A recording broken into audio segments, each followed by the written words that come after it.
Shalom Bapak Ibu, Saudara-saudara yang dikasihi Tuhan kita Yesus Kristus. Kita kembali merenungkan bersama kebenaran firman Tuhan yang adalah penuntun dan pertolongan bagi kita untuk mengetahui kehendak Tuhan di tengah-tengah perjalanan kita di dunia ini bersama dengan Dia. Saya akan membacakan nats untuk kita. 2 Timotius 3 ayat 16 dan 17. Segala tulisan yang diilhamkan Allah memang bermanfaat untuk mengajar, untuk menyatakan kesalahan, untuk memperbaiki kelakuan, dan untuk mendidik orang dalam kebenaran. Dengan demikian, tiap-tiap manusia kepunyaan Allah diperlengkapi untuk setiap perbuatan baik. Efesus 2 ayat 10. Karena kita ini buatan Allah, diciptakan dalam Kristus Yesus untuk melakukan pekerjaan baik yang dipersiapkan Allah sebelumnya. Ia mau supaya kita hidup di dalamnya. Saudara-saudara yang dikasihi Tuhan kita Yesus Kristus, pernahkah saudara dikatakan atau dikatai orang adalah orang berdosa? Atau dikatakan atau dikatai orang adalah orang sesat?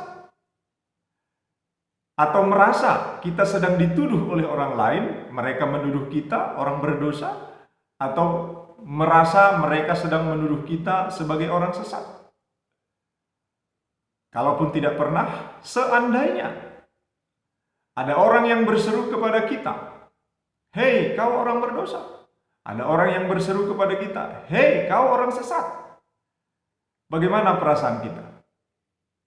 Barangkali terlepas dari benar atau tidak, orang itu mengatakan kita ini orang berdosa, kita ini orang sesat.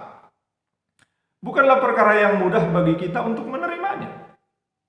Dan tidak sedikit yang justru menolak dengan aktif sekali atau menjadi reaktif ketika dirinya dikatakan orang sebagai orang berdosa atau ketika dirinya disebut orang sebagai orang sesat. Tetapi adalah sebuah kenyataan. Semua orang percaya pasti mengakui bahwa dirinya adalah orang berdosa. Dan bahkan sebuah kenyataan juga, bukan? Kita dalam doa mengaku dosa-dosa kita. Kita mengaku kepada Tuhan dalam doa kita bahwa kita berdosa. Bahkan ketika kita lupa kita berdosa atau tidak, di situ pun kita selalu mengaku dosa kepada Tuhan. Bukankah tidak sedikit orang yang berdoa, "Tuhan, ampunilah aku orang berdosa. Ampuni dosaku yang kulakukan, sengaja atau tidak sengaja." Atau bisa juga orang berdoa, "Sekiranya ada Tuhan kesalahanku, ampunilah." Ketika kita tidak sengaja atau ketika kita ragu-ragu apakah berdosa atau tidak, itu sebabnya kita katakan sekiranya ada. Begitupun kita mengaku dosa kepada Tuhan. Demikian dengan ketika orang mengatakan kita sesat. Sangat sulit bagi kita untuk menerima itu. Bahkan seorang pendeta pun bisa langsung jatuh kepada reaktif ketika ada orang mengatakan bahwa dia sesat. Nah, sekalipun sebenarnya dalam hidup kita sebagai orang percaya, kita mengakui bukan bahwa kita ini sesat ketika sesat, kan begitu? Kita mengakui bahwa kita sedang sesat.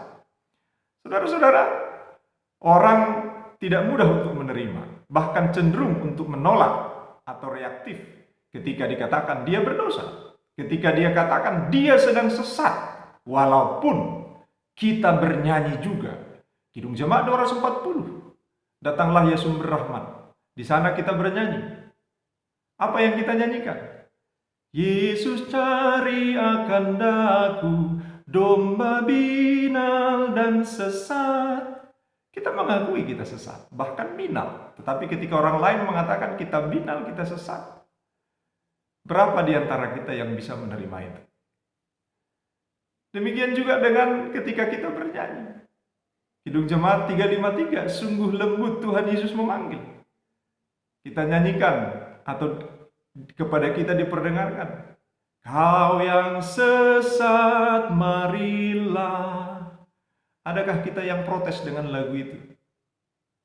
Tetapi ketika orang lain berkata kepada kita, kamu berdosa, kamu sesat. Apakah mudah bagi kita untuk menerimanya? Saudara-saudara, begitulah kita. Sekalipun kita sangat tahu dan sadar bahwa kita ini sedang berdosa atau sedang sesat, tetapi bukanlah hal mudah untuk mengakui dan menerima ketika orang lain yang mengatakan bahwa kita ini berdosa atau kita ini sedang sesat. Saudara-saudara yang dikasihi oleh Tuhan kita Yesus Kristus, demikian ketika orang berbicara atau orang berkata tentang perbuatan kita. Ketika orang mengatakan perbuatan kita atau sikap kita itu salah, atau perbuatan atau sikap kita itu tidak benar, bukan hal yang mudah bagi kita untuk mengakuinya, sekalipun memang kita sedang bersikap atau melakukan perbuatan yang tidak baik atau yang tidak benar. Tetapi dalam waktu yang bersamaan, di hadapan Tuhan kita mengakuinya. Kenapa kita bisa demikian?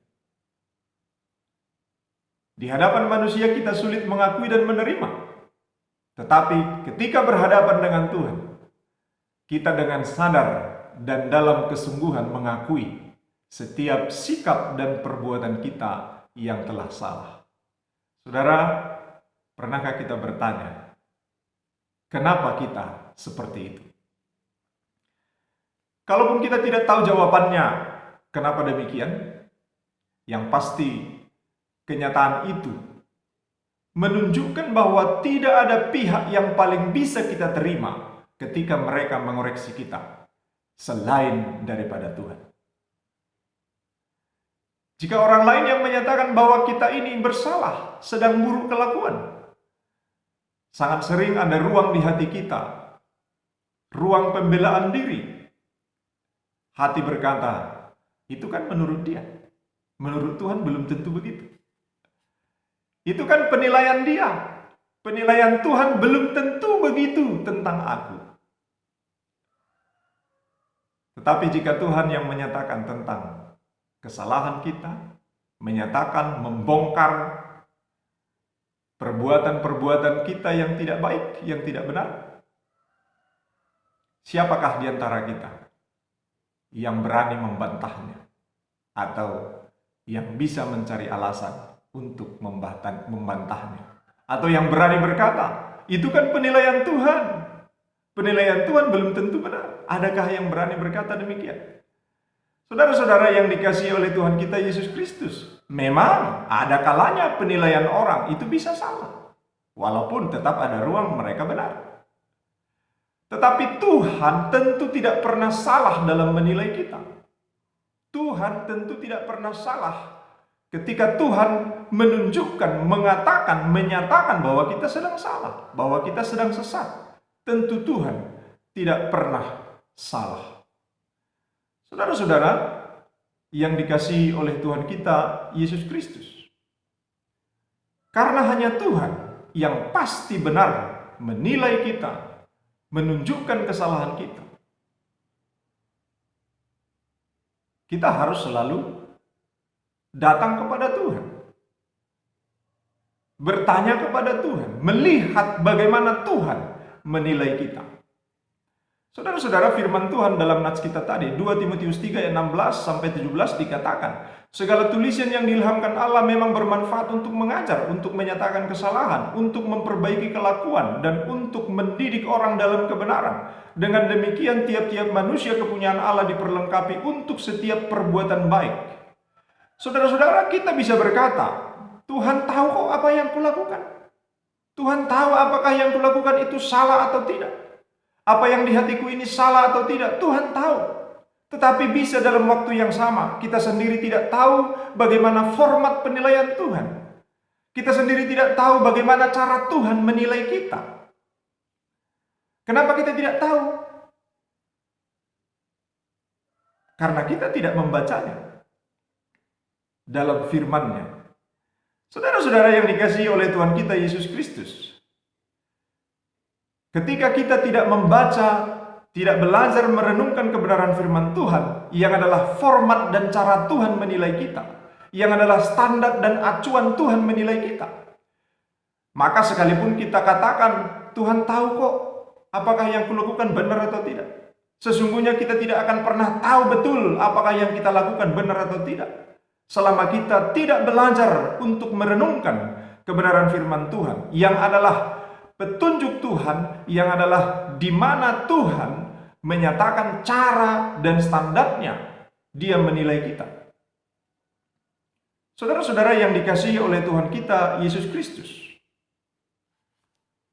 firman Tuhan adalah cara Tuhan untuk menyatakan standar yang benar dalam hidup kita, acuan yang benar dalam hidup kita. Saudara, kalau kita punya kendaraan, mobil atau sepeda motor, atau sepeda pun sama saja, siapa yang paling tahu apakah kendaraan kita sedang dalam keadaan baik atau tidak? Siapa yang paling tahu? Mungkin jawaban kita adalah tukang bengkel. Tetapi sebenarnya yang paling benar-benar tahu apakah kendaraan kita itu sedang dalam keadaan baik atau tidak adalah pihak yang mengeluarkan kendaraan itu. Siapa yang mengeluarkan kendaraan itu? Atau siapa yang membuat kendaraan itu? Bisa pabriknya, bisa insinyur yang membuatnya. Merekalah yang paling tahu standar apakah kendaraan kita itu masih baik atau tidak. Karena mereka yang membuatnya. Dan tentu mereka yang paling tahu kondisi terbaiknya bagaimana. Saudara-saudara, kita memang tidak sama seperti kendaraan, tetapi prinsipnya sama, yaitu bahwa hanya Tuhan pencipta kita yang paling tahu dan bisa menentukan standar keadaan terbaik kita. Kita memang tidak sama seperti kendaraan, tapi prinsipnya sama, yaitu kita ini buatan dari Tuhan kita. Kita ini buatan Tuhan. Itu sebabnya Tuhan yang tahu bagaimana standar kita ini masih baik atau tidak. Masih seharusnya atau tidak. Saudara, dalam Efesus 2 ayat 10 dikatakan, karena kita ini buatan Allah diciptakan dalam Kristus Yesus untuk melakukan pekerjaan baik yang dipersiapkan Allah sebelumnya. Ia mau supaya kita hidup di dalamnya. Kita ini buatan Allah, sehingga Allah lah yang benar-benar tahu bagaimana keadaan atau standar baiknya kita. Dan Allah lah yang tahu apa yang harus kita perbuat. Karena hanya pembuat yang tahu untuk apa yang dibuat itu dibuat. Saudara-saudara, Allah yang tahu supaya kita atau bagaimana kita hidup di dalam keadaan yang baik. Bagaimana kita hidup dalam keadaan melakukan pekerjaan-pekerjaan yang baik. Dalam Efesus 2 ayat 8-10 diterangkan bahwa di dalam Kristus kita yang beriman kepadanya menerima kasih karunia, yaitu keselamatan hidup yang kekal yang dikerjakan Allah sendiri dan dianugerahkan cuma-cuma kepada kita, yang membuat kita menjadi ciptaan baru Allah, buatan baru dari Allah. Dan karena kita ini adalah buatan Allah, Allah mempunyai tujuan untuk apa kita dibuat, yaitu untuk melakukan pekerjaan-pekerjaan baik seturut dengan rencana dan kehendaknya. Bukan berdasarkan rencana dan kehendak kita, sekalipun rencana kehendak kita itu baik. Tetapi bukan itu. Kehendak dan rencana Tuhanlah yang baik. Dan kita memang dibuat untuk hidup seperti itu. Itu sebab sebelum kita melakukan pekerjaan-pekerjaan atau perbuatan-perbuatan baik yang direncanakan atau dikehendaki Tuhan, kita harus lebih dahulu melihat rencana Tuhan itu sesungguhnya apa atas kita dan bagaimana kita harus melakukannya. Dan firman Tuhan adalah tempat bagi kita untuk mencari tahunya. Saudara-saudara yang dikasihi oleh Tuhan kita Yesus Kristus, seorang suami sangat perlu belajar merenungkan firman Tuhan, karena istrinya belum tentu tepat menilainya, dan dia sendiri belum tentu bisa menerima penilaian istrinya, sekalipun yang dikatakan istrinya benar, apalagi jika yang dikatakan ternyata salah. Demikian sebaliknya, seorang istri sangat perlu belajar merenungkan firman Tuhan, karena suaminya belum tentu tepat menilainya, dan dia sendiri belum tentu bisa menerima penilaian suaminya, sekalipun yang dikatakan suaminya benar, apalagi jika salah. Seorang anak sangat perlu belajar merenungkan firman Tuhan, karena orang tua belum tentu tepat menilainya. Sebagai anak, belum tentu juga dia bisa menerima penilaian orang tuanya. Sekalipun penilaian orang tuanya itu benar, apalagi jika penilaiannya salah. Demikian sebaliknya, sebagai orang tua sangat perlu belajar merenungkan firman Tuhan. Karena penilaian anak atas orang tua belum tentu benar. Bahkan sekalipun benar, belum tentu orang tua bisa menerimanya. Tetapi ketika kita berhadapan dengan firman Tuhan, bukankah semua kita bisa menerimanya?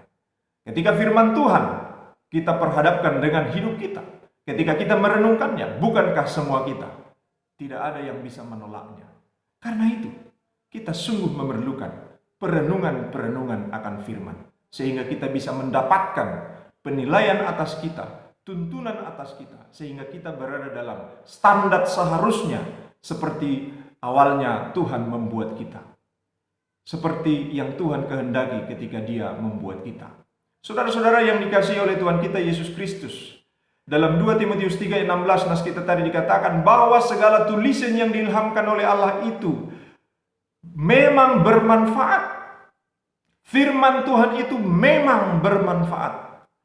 Memang bermanfaat di sini memberi arti kepada kita bahwa firman Tuhan itu tidak diragukan lagi apakah bermanfaat atau tidak. Bukan kemungkinan apakah bermanfaat atau tidak, melainkan memang bermanfaat. Saudara, pernahkah saudara membeli barang yang saudara kira ini bermanfaat? Yang saudara kira, nanti barang ini suatu saat akan bermanfaat. Dan memang bisa jadi barang itu betul-betul bermanfaat memang, dan saudara membelinya. Tetapi ternyata akhirnya barang itu saudara buang. Kok bisa dibuang? Ya, misalnya sejak saudara beli, sekalipun barang itu benar-benar memang barang yang bermanfaat, tetapi saudara tidak pakai-pakai juga, akhirnya kadaluarsa, akhirnya busuk. Jadinya yang dulunya bermanfaat jadi tidak bermanfaat lagi, bahkan jadi sia-sia. Itu sebuah barang. Tetapi firman Tuhan tidaklah demikian. Firman Tuhan memang bermanfaat, bukan siapa tahu nanti bermanfaat, bukan. Memang bermanfaat. Firman Tuhan selalu bermanfaat. Tidak ada kadaluarsanya. Sehingga kita boleh berkata, terlalu dini saya untuk merenungkan firman Tuhan. Nanti saja. Kita keliru kalau berpikir demikian. Justru firman Tuhan itu memang bermanfaat. Sangat bermanfaat. Pasti bermanfaat. Kita harus segera merenungkannya, mempelajarinya. Karena firman Tuhan memang bermanfaat. Saudara-saudara, mari kita memberikan hidup kita, diri kita untuk belajar kebenaran firman Tuhan.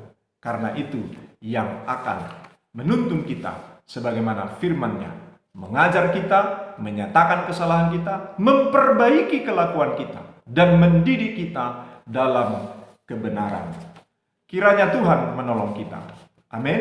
Shalom.